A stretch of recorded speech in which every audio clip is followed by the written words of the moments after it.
হরে কৃষ্ণ। নমস্কার বন্ধুরা, রাধারানী রান্নাঘরে আপনাদের সবাইকে স্বাগত। আমি আবারও চলে আসলাম একটি নতুন রেসিপি নিয়ে। আমি আজকে জলপাইয়ের আচার করে আপনাদেরকে দেখাবো। জলপাইয়ের আচারটা করার জন্য এখানে আমি 1 কিলো জলপাই নিয়েছি, ভালো করে ধুয়ে এখন কেটে নেব।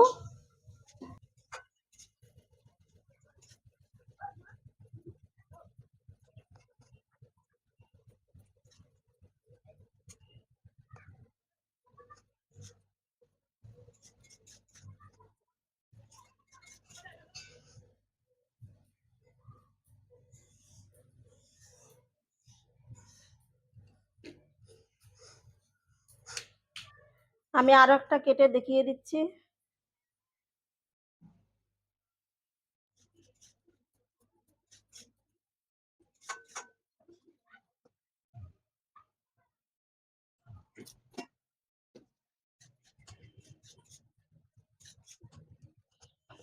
এই যে ঠিক এরকম করে কেটে নেব। সবগুলো জলপাই কাটা হয়ে গেছে।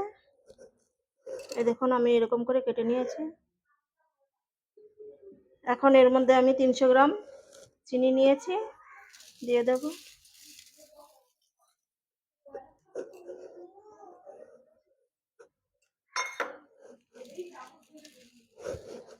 হালকা জল দেব।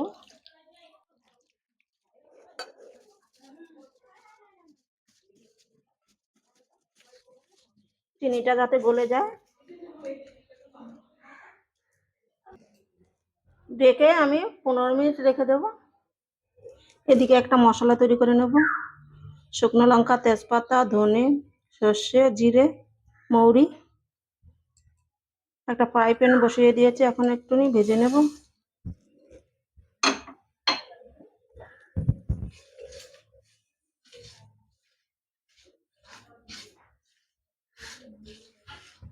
হালকা আঁচে মশলাটাকে সুন্দর করে একটু ভেজে নেব।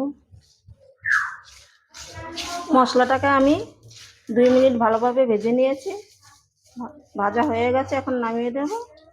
ঠান্ডা হলে মিক্সি করে নেব। আচারটা তৈরি করার জন্য আমি একটা কড়াই বসিয়ে দিয়েছি। আর এই যে জলপাইটা চিনি দিয়ে ভিজিয়ে রেখেছিলাম, এখন এর মধ্যে দিয়ে দেব।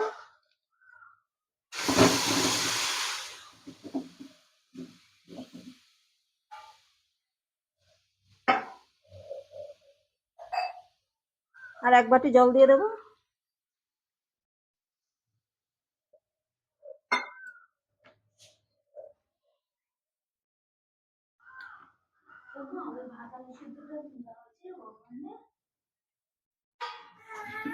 কিছুক্ষণ ফুটিয়ে জলপাইটাকে সেদ্ধ করে নেব।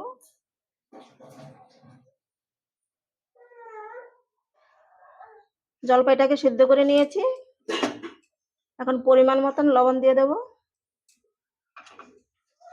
আর একটু কাশ্মীরি গুঁড়ো লঙ্কা দিয়ে দেব কালার হওয়ার জন্য।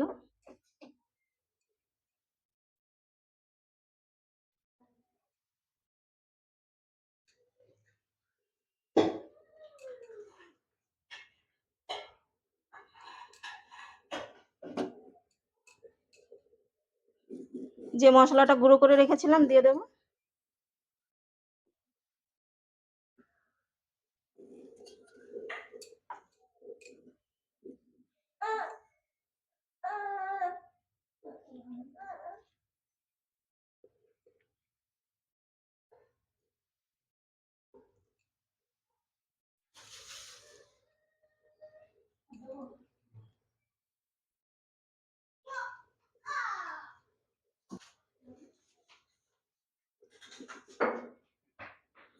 আমি আরো কিছুক্ষণ ফুটিয়ে নেব। আরো কিছুক্ষণ ফুটিয়ে নিয়েছি, আচারটা হয়ে গেছে, এখন নামিয়ে ফেলবো। আমার জলপাইয়ের আচারের রেসিপিটা তৈরি হয়ে গেছে। এ দেখুন কত সুন্দর হয়েছে। আপনারাও বাড়িতে এইভাবে বানিয়ে খেয়ে জানাবেন কেমন হয়েছে। ভালো লাগলে আমার পাশে থাকবেন। দেখা হবে অন্য একটি ভিডিওতে।